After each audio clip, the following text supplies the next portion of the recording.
try and experiment and mention some of the many, many films I'd made that no one's ever seen. So, you know, I was in Soldier. Yeah, thought so. Thanks, Batman. I think you must be cheering someone else. I was in lots of films that no one's seen as well. I love all of those. But do I like playing villains or not? Why do I like villains? The truth is, and I know this sounds pretentious, but I never think of any of them as villains. I think everybody in the world thinks they're doing the right thing. So I don't know who your villain is of the day. Open the newspapers. For some people it's the right-wing politicians in Europe. For some people it's the guy in the White House with the big souffle on his head. But the point is that everybody always thinks they're doing the right thing. And Lucius Malfoy, for instance, is just a racist. That's what he is. He's a racist politician. No joke. He's a guy that thinks that muggles are somehow unclean blood. We've heard that language before. We'll hear it again. We're hearing it even today. And that sense of insecurity, that fear of a future in which he isn't the ruling elite, is what drives his insecurity and his arrogance and his cruelty. And that fear, that desperation, is so repulsive. It's what makes Voldemort reject him. It's what makes his son reject him. It's what makes no one actually scared of him, because he's a very pathetic creature, like most racists are. But he thinks he's doing the right thing. And he thinks that the world would be better if you could turn the clock back, which is another familiar thing here. So Peter Pan, Captain Hook, he's actually lost before the film starts. He's like, you find him with a hook on his right hand. It's a side story. I flew out to Australia to prepare the film, and they said, okay, we're going to do sword fighting training and flying training for a while. And I said, I've done plenty of sword fighting, I'll be fine. And they went, with your left hand? And I went, what'd you say? And I had to learn to sword fight with my left hand, which is a nightmare. But anyway, he's lost to Peter Pan before it starts. He's just scared of getting old. He's scared he's irrelevant. And as a middle-aged actress, I found that very easy to identify with. So, but generally, he's frightened of being irrelevant. So there's a theme emerging. And the guy, I don't know how many people saw the OA on Netflix. Anybody see that? So a lot of people come out and say, oh God, that guy's repulsive, that guy's a terrible villain, he's a terrible character. Actually, he's not cruel, he's not a sadist, he's a scientist. And he's trying to cure death. If you haven't watched it, cover your ears up. But anyway, he's trying to cure death, and he's doing it the best way he knows how. And he realizes what he's doing has some cost to it, morally. But it's worth it for the end result, he thinks. So anyway, I don't ever think of a character as a villain. I think of them as people trying to get Guy in the Patriot who maybe don't want to... This is like a tribute to myself. Welcome to a tribute to Jason Isaacs. No, he's a guy that's trying to win the war. That's all he's trying to do, is win the war. And we send people off in our name. I don't know if Canada's done it, but certainly England's done it. We send people off. We don't want to listen too closely to what they do. We want victories, is what we want.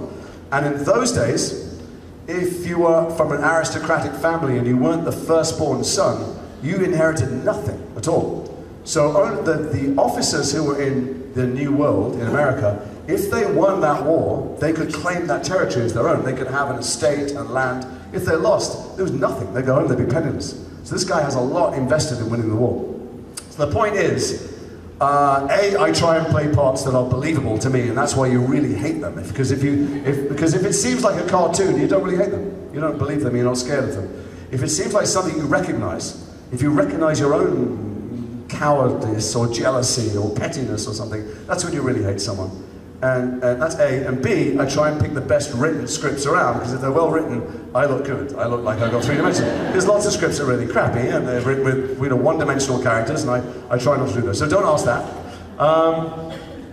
What else do I get asked a lot? I'm going to throw it open to you. Let's see. Do we have people lining up for questions yet? I don't know. I know what I got. Oh, sorry. What was your favourite? Sorry, I get a lot. What's your favourite character? What's your favourite moment? Who would you like to play? If you hadn't, mostly about Harry Potter. So first of all, I didn't audition to play Lucius Malfoy. I auditioned to play Gilderoy Lockhart. And I would have been brilliant. And I went into the room, and I'd just been offered Peter Pan, Captain Hook, like 2 days before. So I was feeling very confident. Auditions are about confidence, and I kind of strutted the room, and I sat down, and I read my Gilderoy Lockhart, and it was superb. And the director was so stunned, he went, "Would you read for a different part?" I said, "Excuse me." And he said, "Would you consider reading for Lucius Malfoy?" And I went, I mean, I hadn't looked at it. Why don't you go outside, take a minute? So I went outside, I phoned my agent, and I said, can you believe the one who people listen to Malfoy? And he said, well, just go in there and read. I said, I don't want to read. I've just been offered Captain Hook. I don't want to do 2 villains in children's films. I want to play Gabriel Lorca. He says, well, I don't think they want you to play Gabriel Lorca. They've asked you to read Lucius Malfoy. I said, I'm not going to do it. He said, you should go in, just read. You don't have to take the job. You might not get the job. Just go in and read. And I said, I'm not going to go and read. And just then the guy came out and said, you ready? And I went, yeah. Sure. Yeah, sure. Great. And I went in, I read Lucius Malfoy, and I was off the park a couple of days later. And I said to my agent, tell them no. Thanks very much, but it's not what I wanted. And I want to do Peter Pan. I don't want to be known forever as a villain in a children's film. And he said, well, take the weekend and think about it. I said, I don't need the weekend. I'm not interested in it. He said, I'm going to give you the weekend. I'll talk to you Monday. And over the weekend, my nephews called me. And then my godchildren called me. And then the children of everybody I know called me. And they all begged me to do it. Not because they care about my career, but because they wanted to visit the set. And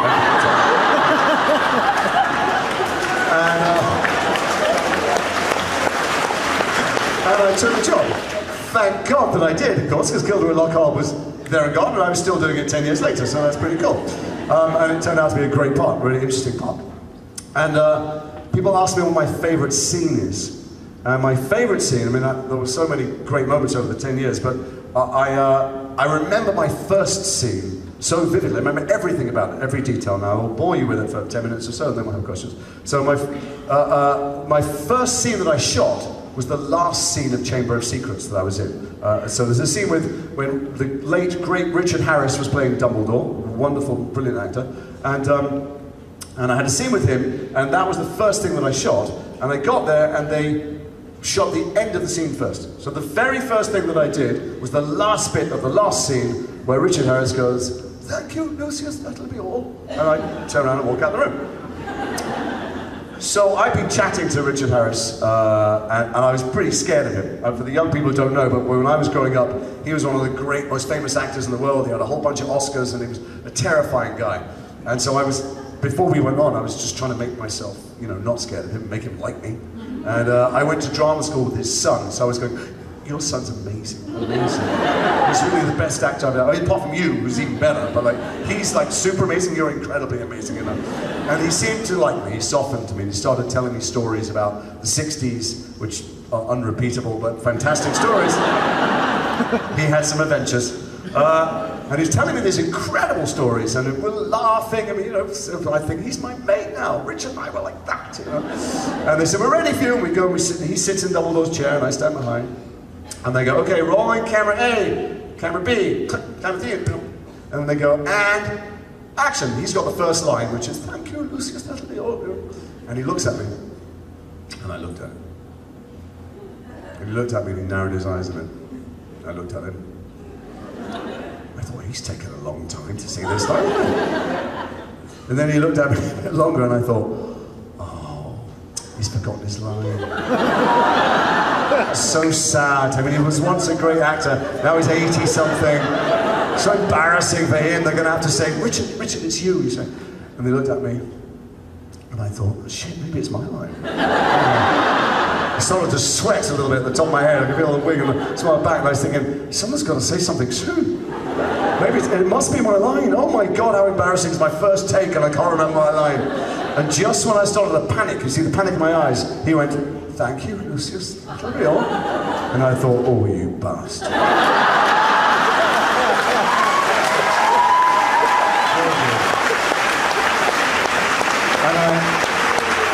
And I left. And I turned out, and I kind of flounced out the room, and the director goes, cut! Look, it's to one more. Jason, when you get out, you want to shut the door on your way out? And I said, yeah. Yeah, well, can I just wave my hand and the door shuts by magic? And he went, yeah, sure.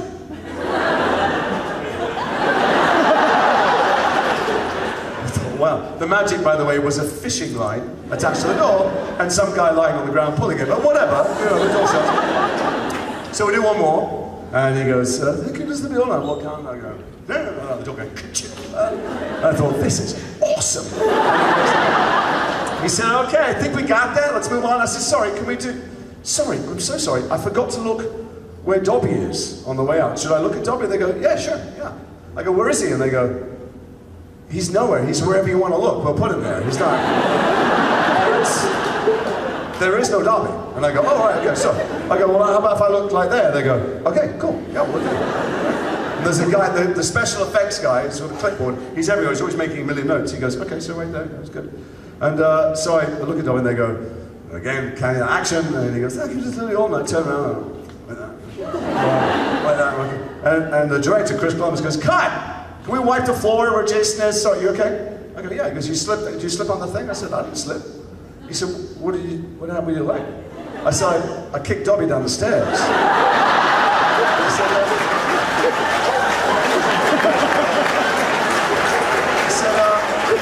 he looked over at the special effects guy, and the special effects guy went, so then he said, what did you do with your cane? I said, when he got up, I hit him on the head. Turned to the guy, so that happens, he goes, okay, good. Well, I mean, I think we got it. You good with that? You good? And I said, I'm sorry, can I just do one more? And he goes, yeah, sure, what do you want to do? And I said, I think I should have some kind of exit line. Because they're just like, he's telling me off and embarrassing me, and I just walk out of the room, and I just feel like Harry Potter's there, and I feel like he's too proud not to say something. He goes, okay, what do you want to say? I said, I don't know, something good, you know. He said, well, make something up. I said, all right, well, should I tell Daniel and Richard? He goes, no, just try it, see what happens. So they roll the cameras, and he goes, thank you, Lucius, that'll be all. And I turned to Daniel, and I said, let's hope Mr. Potter will always be around to save the day. Daniel, 12 years old, puffs his little chest out, and he goes, don't worry, I will be. And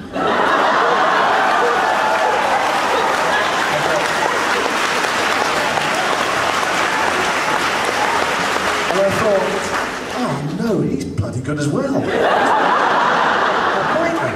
Anyway, that's why I remember that first day so vividly, everything about that scene and all the rest of the scene. And I remember some of the other days too, but that first day, me thinking, oh, I remember I was talking to a crew member, and I said, this set's unbelievable, all these things, they make them? He goes, in Dumbledore's office, yeah. I mean, I go, where did they get that bird from? It's the most incredible bird I've ever seen. He goes, Fawkes. I go, yeah, what kind of bird is it? And he goes, it's a phoenix. I said, where did they come from? He went, it's a phoenix. I go, from, oh, yeah. It's a robot, right? He goes, yeah. So there's so many magical things that first day. All right, I think I've talked long enough by myself. I could talk forever, my wife tells me. So let's take some questions. Hi. Jason Isaacs, hello. That's hello. I wanted to ask... I feel like I should know your name and say it back to you like that. I'm Logan. Hi, Logan. Logan. Yes, hello. like the Wolverine. Right. I wanted to ask you about the OA, because it's my new obsession. Great. Do you know what's in store for your character in the future in season 2? Or if not, what can you hope for your character? Well, so the thing about the OA is it's on Netflix, which means some people may not watch it. It's available all the time. I don't want to spoil it for anybody here. I know it's nauseating when actors kind of tout their own stuff, but I'm not the lead in it, so I feel okay about saying it's fantastic. Which is what it's sensationally imaginative writing, isn't it? It's really beautiful and strange and new and fresh. It's really good. But because of that, they are writing season 2 right now, and I went to see them, and they said, do you want to know what's in season 2? And I said, am I in it? They went, I said, well, and they started to say some stuff, and I went, stop! My brain hurts. So if you thought season 1 was imaginative, they've gone off where only they can go in season 2. I can't wait to see what it is. I can't tell you what it is, because I don't know. It's pointless in me saying what I hope would happen, because I am so much less creative and imaginative than they are. I've done so many normal stories over the years. I think in normal story structure, and they just don't. So I can't wait. We start shooting at the end of the year, and I guess it'll be out at the end of next year. We'll see. Well, thank you. Thanks a lot. Hi. You mentioned a moment ago that you were a fan of the genre of comic books and stuff. I was just wondering what would be your favorite superhero to play, if you could. Well, it's already been played brilliantly. I grew up loving Daredevil. I think Charlie Cox is doing a fantastic job. I loved Daredevil mostly because he had no superpowers, because he didn't have adamantium inside him and he wasn't bitten by a radioactive spider, didn't come from Krypton. He's just a dude who taught himself, a blind guy who taught himself to navigate, which I used to do when I was 7 or 8 years old and smash all the furniture in my parents' house. And we get a stick and I close my eyes, I think if I just break enough things, eventually I will have these superpowers. It didn't quite work out for me. But I absolutely loved Daredevil. Cool, thanks. Thanks. Yeah, hi. I was wondering if Tom Felton had spoken to you about what happened to him last Montreal ComicCon. Did he tell you what happened to him? Oh, I don't know. You tell me, what happened to him? Okay. Is it repeatable in front of children? Yes, it's okay. There's a lady that made a body paint out of his face, him and Harry Potter. So there was a body paint on someone just walking around with it, and it was really quite awesome. Oh, so I obviously feel way less important than this. Nobody has painted my face. I did once.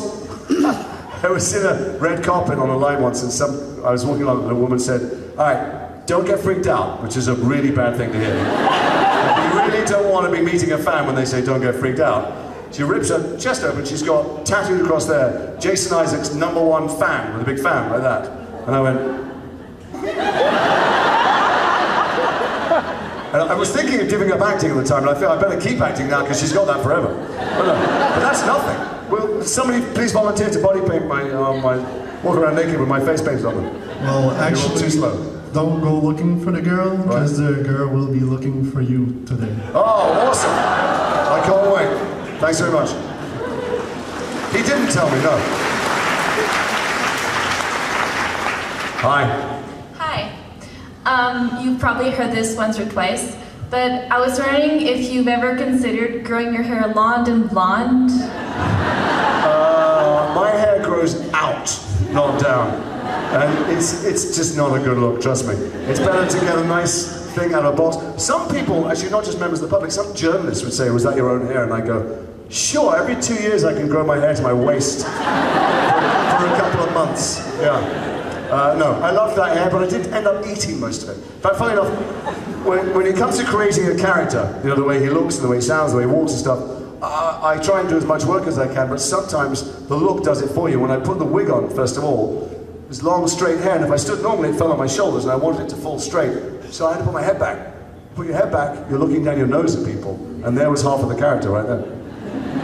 Thanks. Thank you.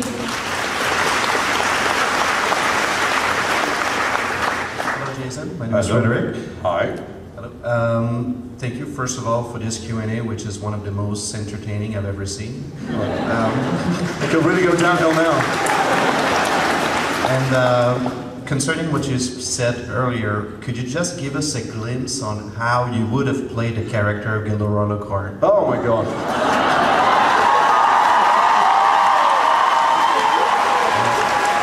If I had my time again, I'd play Hermione, frankly. Because I'm far more in tune. No, I will tell you how Lucius nearly looked. Lucius was meant to look like me. I went in the first day, weeks before we started filming, for them to show me what their plan was, because you try the costumes out and have fittings, and you show the director and have a look and they adjust things.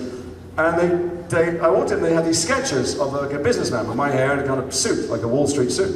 And I went, "What's that?" They went, "It's Lucius." Sketches, the director seen them, and I went, "Wait, I don't understand, why haven't I got hair, like blonde hair?" He goes, "Why would you have blonde hair?" I said, "Well, my son's got blonde hair." They went, "Well, you don't have to have blonde hair." And I went, "I'd really like blonde hair." In fact, I'd really like long blonde hair. They went, "Well, that would need a wig." And I went, "I'd really like a wig." And they went, "Well, Richard Harris got a wig." I went, "What, is he the only guy in the film that has a wig?"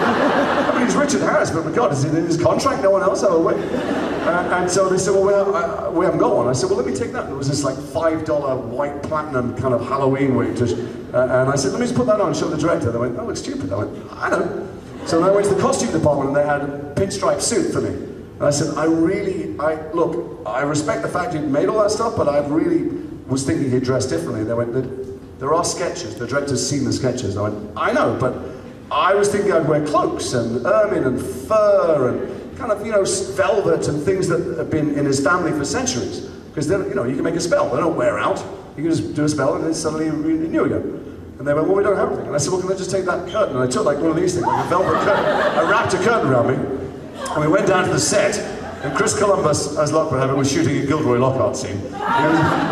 Which was not easy for me, but anyway, he was shooting the pixie scene, you know, in the room. There weren't any pixies, just sorry. Anyway, and the assistant, James, goes, Chris, mate, Chris, sorry, we've got Jason for a look. And Chris goes, where? And I went, it's me. And he went, what are you wearing? And I said, it's just an idea. And he went, what is that on your head? And I said, it's a wig. It would be long blonde wig and stuff. He goes, huh, why? And I said, well, he wouldn't want to have his hair cut like a muggle. He doesn't like muggles. He hates muggles. He wants to, you know, dress how his great-great-grandfather did. He went, did you see the sketches? I said, I saw the sketches, yeah. He goes, what is that? Why do you have a curtain on you? You know? And I said, well, this is just representative. I was thinking I would have a cloak or old-fashioned clothes. He went, but you saw the sketches. I mean, I've seen the sketches, I know. And if you want me to do that, I'll do that. But I was hoping to be, he goes, okay, all right, no, I can see that. Anything else? I said, I was thinking I'd have a cane. And he went, do you have a bad leg? And I said, no, just the wand could come out of the cane. He said, but the wands just appear. That's the whole conceit. Like they just suddenly, they're there. I don't know if they're in the sleeves or bad, like they're just people have the wand. I went, I know, I've seen it. I thought mine could come out of the cane. And you know, he's a really lovely guy. And he went, I think the toy guys are gonna love you. and that's how he ended up. So who knows what Gilderoy Lockhart could have had a wooden leg and a parrot, and you know. I didn't go down that road. Well, thank you very much. Thanks very much.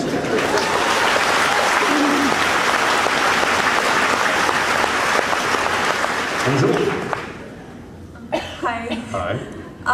My question is kind of tied with your previous. Are you watching yourself on the screen? You are, aren't you? I'm sorry, I can't look directly at someone so famous. You look great.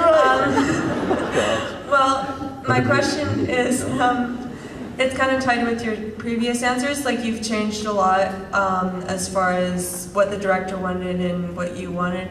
So my question is, if you could change anything about the movie you were in, what would you have changed? Which movie? Any movie?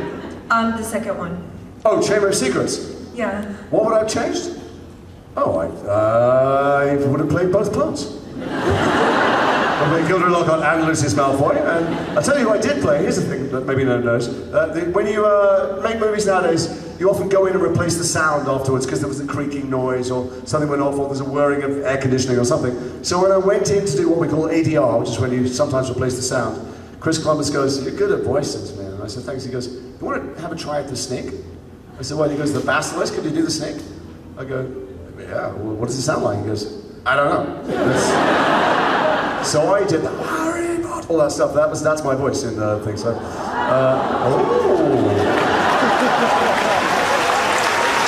But I wouldn't change anything except I would have obviously won the war and married Rita Skeeter and lived happily ever after, I suppose. Thanks. No one should try and second guess Jo Rowling. She's a pretty great storyteller. Thank you.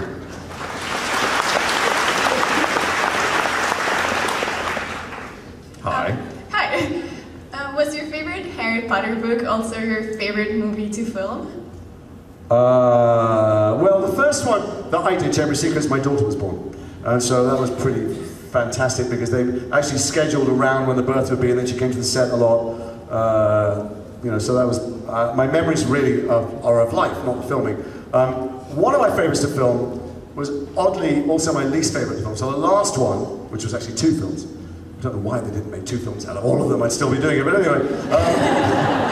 When we were shooting the big battle in the courtyard, everybody was there. All the actors who were still left alive at least were there. And so I'd be standing there, and being British actors, American actors would go to their trailer generally and have somebody make them an almond mochaccino or something. But we all sat around in a big tent, because it was raining all the time, and had increasingly strong teeth, and those big urns, where at the bottom you had to cut your teeth with a knife and fork. And we sat around in the rain, and Julie Walters would tell stories about her pig farm. And I'd sit and I'd look and I'd think, oh my God, I'm sitting with Julie Walters and Maggie Smith and Jim Broadbent and Robbie Coltrane and, you know, Emma Thompson, all these people. And the idea that I would be able to sit and chat with them for days, and the more it rained, the better it was, the more kind of felt like we were away on camp together, the more fun it got. And then at some point, I realized there was weeks to go of standing there watching Rafe Fiennes going, and we're all standing there, we've got nothing to do, we're standing behind holding our wand up,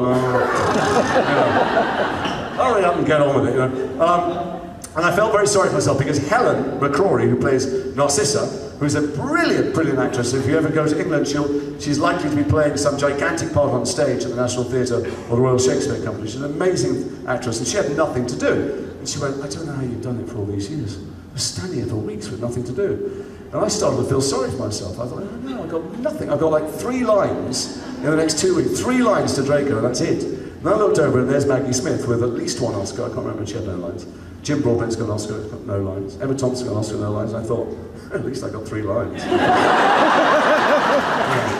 So I both loved and hated the last one. It was a bittersweet feeling because we knew we were saying goodbye.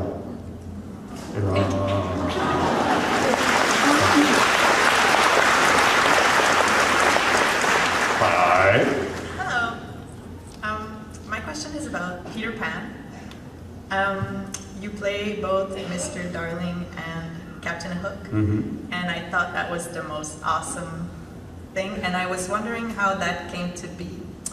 Well, the thing about Peter Pan, which it's maybe my favourite film I've ever made. I think it might be one of the best films I've ever made. Great news. It's a beautiful, beautiful film, and for reasons that maybe you don't expect. I think the director's a genius, I think it's beautifully made, but that's not the reason. The reason is that it should really be called Wendy. You know, the book that J.M. Barrie wrote and the play that he wrote is about a young girl who's 12, who sleeps in a bedroom with her brothers and plays with teddy bears, plays a pirate, and suddenly she's told it's time to be a woman.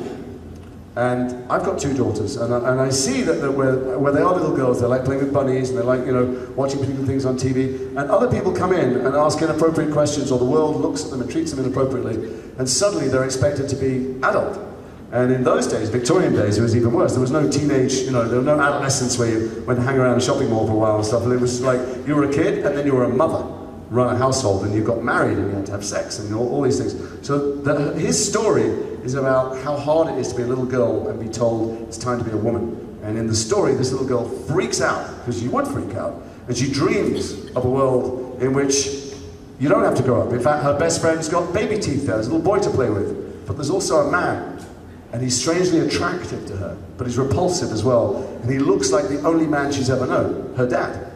So it was always the same actor that played Captain Hook and Mr. Darling on stage forever. And we just did that, honoured that in the film. And the reason why lots of people come up to my table dressed in full Harry Potter gear, and they look around and almost embarrassed, they say, and they choose a Captain Hook picture and they say, that's actually my favourite film, is because it speaks to women on a very profound level. And I see my girls, and the world is a tough place to be a woman, but it's an even tougher place to be a teenage girl, I think, and not know who to be. And that's why I love that film so much. And that's why I'm not the first person. Many people on stage have played both parts, because it's a Freudian dream.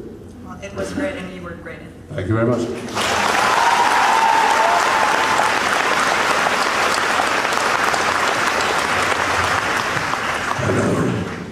Hi. Hi. That's pretty loud. Okay, I'm Elise. Hi, Jason. Hi, Elise. Here's my question. Enchanté. There's a rumor / story that you tried to steal Lucius Malfoy's wand on set, and you got caught. So my question is twofold. Who caught you? And did you order like a Lucius Malfoy wand from Universal or something to have a replacement? Well, the thing is that Alan Rickman took all the coins in Gringotts on the first day. Alan and I had a running competition for the whole time. Who could have the most visitors to the set? So most sets are incredibly secretive. You have to sign these things called NDAs, non-disclosure agreements. And you can't tell anyone what's in it. I'm doing Star Trek Discovery right now. If I tell you anything more than that, they will take out my children's kidneys with a spoon. But on Harry Potter, I had visitors every day that I worked over 10 years, so did Alan. I had 4 or 5 kids every day. They laid on an extra assistant to take them around, take them to all the sets, the menagerie, the visual effects workshop, all the different sets we had, the Great Hall, and they'd come to where we were shooting, and most of the time they got to call cut and action, and they got to meet Daniel, Rupert, and Emma, and Tom, who were always incredibly polite and stuff. So that happened, but also Alan, you get asked a lot to do charity things or to donate items for charity. Alan swiped all the Robin's gold on the first day, after which everything was inventoried. Every single speck of dust on the set, and you couldn't take anything. So one day I had a very good friend come to the set, and there was, I think we're in the Ministry of Magic. It's a gigantic set, there's this many people as extras, and there's thousands and thousands of copies of the Daily Prophet everywhere. And he said, can I get one of those? I said, yeah, you don't take, I can take, that's fine. I took one of them, put it in my bag. And he stayed for the whole day. At the end of the day, we're in the car and we're going home, we pull to the gate, and we get to the gate, the security guy, who I don't know from Adam, stops the car and goes, Mr. Isaacs, the producers will like that copy of the Daily Prophet back. I went, what? He went, don't. Really, just don't even try. And I went, okay, sorry. So I asked if I could have the wand. I didn't actually try and steal it. I asked if I could have the wand, and I was told firmly no. And then in every interview I gave for years afterwards, I go, they wouldn't even give me the wand.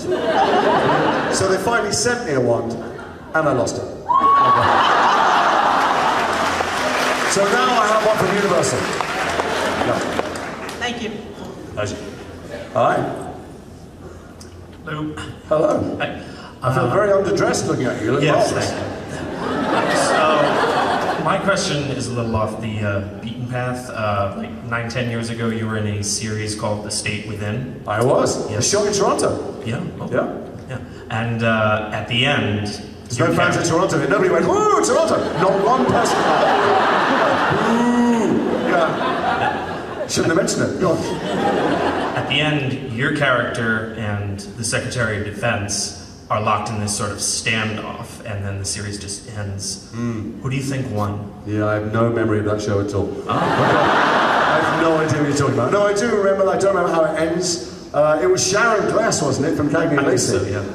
Well, I do remember we did a lot of late night shoots. We shot at locations you can't get normally during the day. You can night shoot through the night when people aren't there. I think we shot at Casa Loma in Toronto and various places. And I remember I had young kids then as well, so in a lot of Sharon Glass's close-ups, I would be asleep, resting on the camera, and she'd go, honey, you can just go home if that's all you're going to do off camera. So I'm not quite sure what happened, because I might not have been awake when we shot it. I do remember that we shot, there's a gigantic plane crash at the beginning of the season. A terrorist bomb goes off, blows up a plane. We shot right next to Pearson Airport. They had half a plane, and they had hundreds of extras, many amputees and stuff, and a lot of blood. And I remember two things about that day. One is that they forgot to tell everybody that this was a fake plane. People were going, and one were going, they had to put it out on the radio that it was a shoot, because people were like, I don't want to get on a plane. They just put it out. And the second thing is, I had a daughter who was in kindergarten in Toronto. She must have been 3 maybe or something like that, and I said to the stunt guys, I said, do you think I could bring my daughter to the set for this thing? They went, yeah, they know it's fake. So I took her out of kindergarten for the morning, and she came to the set, and she had a wonderful time, and the other kids there. She had a fantastic time. And then the next day I wasn't shooting, I went to kindergarten to pick her up. As I walked down, all of the staff were just staring at me like that. And all those kids, and I'm like, what's the matter? And I get there, and the guy said, Mr. Isaacs, Lily's dad? Could we ask you where Lily went yesterday, please? I said, she came to work with me. Mm-hmm. And what do you do? I said, I'm an actor. Oh. What were you shooting? And I said, well, what did she say? Well, she said she got to work and you were trying to save a woman from a burning car, but it blew up and she was screaming, but the blood tasted of sugar. It's a kind of syrup. They go, oh, he's an actor. All the kids in the room would be traumatized. That's what I mean. But it's not an answer to your question. Sorry about that. Hi, Steph. 5 minutes. Thank you. Give a round of applause for Stephanie with her 5-minute warning. Thank you. Hello. Hello, Jason. How are you? Fine, how are you? I'm good. Is that a clipboard? It's a piece of merchandise from an anime I watch. Excellent. I wish I hadn't asked. Okay, so I have a general question. Are there, out of all the roles and characters you played, are there any that you personally would have done differently from how you did them originally? Almost all of them. I don't really like watching myself. I watch it and I go, oh no. Sometimes I phone the director's a friend, I go, is there any chance of redo? I know it was 4 years ago and it's out on DVD. Any chance I can get in there and re-voice that or something? Yeah, I'm a harsh critic of my own work. but I love watching everybody else in things. So I just kind of squeeze my eyes shut when I'm on, and then I open, and I'm always wondering how come they did some post-production FX work and I look like my own grandfather. That's all. Because inside I'm 12 years old, and when I watch and I'm 103, I don't quite get what's going on. So yeah, I don't know any creative person that wouldn't like continually to work on things. It's one of the things I love about film. You do it, you do the scene, the next day you can't be worrying about the scene yesterday because you got today's one. Today's one. Thanks. Thank you. Hi.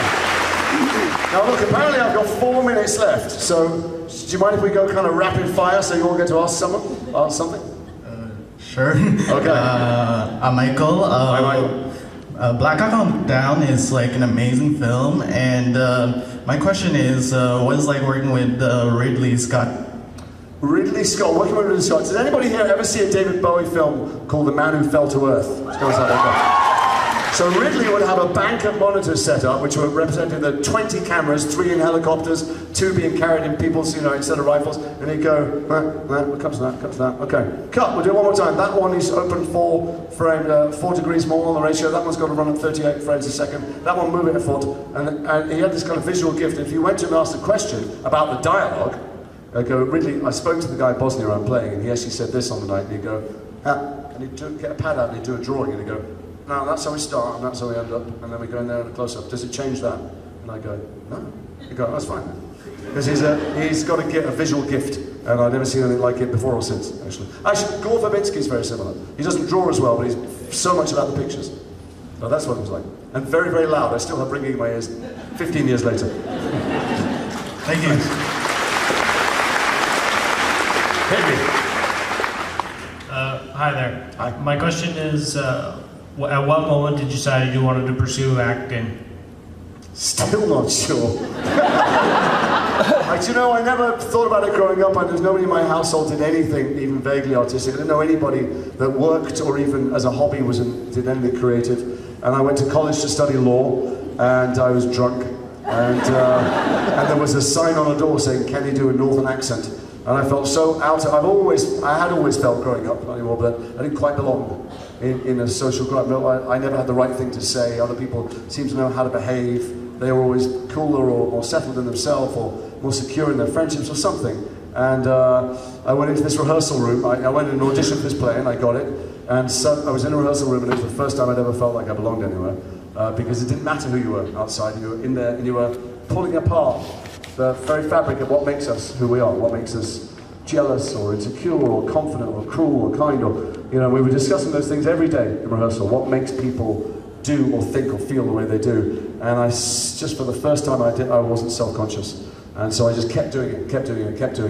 And I went to drama school as a way of putting off getting a real job, entering the real world. And I thought that at some point I'd get a suit on and try and make a proper living. And then I look in the mirror and I'm too old to do anything else. So, I still haven't made the decision. But it's something I love doing. I worry when people come and say, I want to be an actress, or I want to be a writer.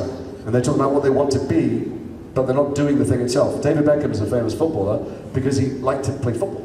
And he played in the park every Sunday and he kicked the ball thousands of times in the air in his garden. So if you want to be an actor, it should be because you love acting, not because you like the idea of standing up here telling stories. You're here to tell me I'm done. I have 30 seconds! All right, I'm so sorry, one-word answers. Here we go. Fish. Aubergine. I'm 16. Yeah. I am currently studying in drama, and I was wondering if you had any tricks or advice. I do. The whole world wants to know what people your age want to watch. This is a film studio. Make your own stuff.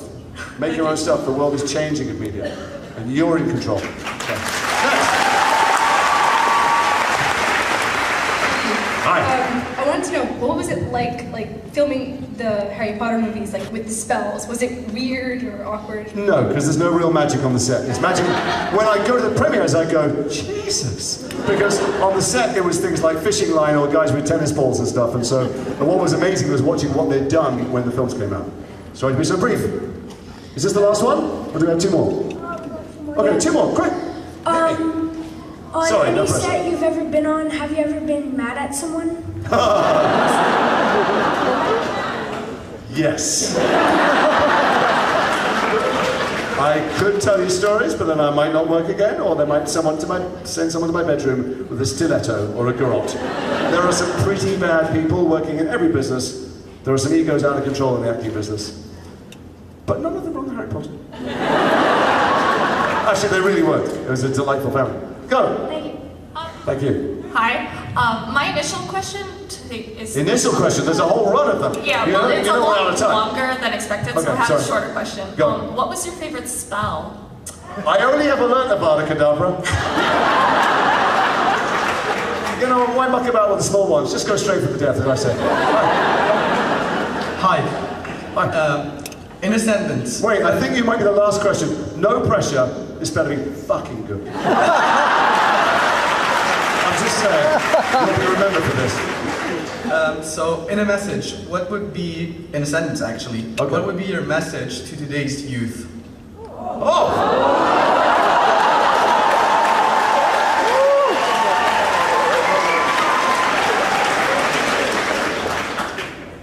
My mum on her deathbed said to my 2 daughters, you can do anything, change anything in this world. Don't believe anyone tells you you can't. Look at that.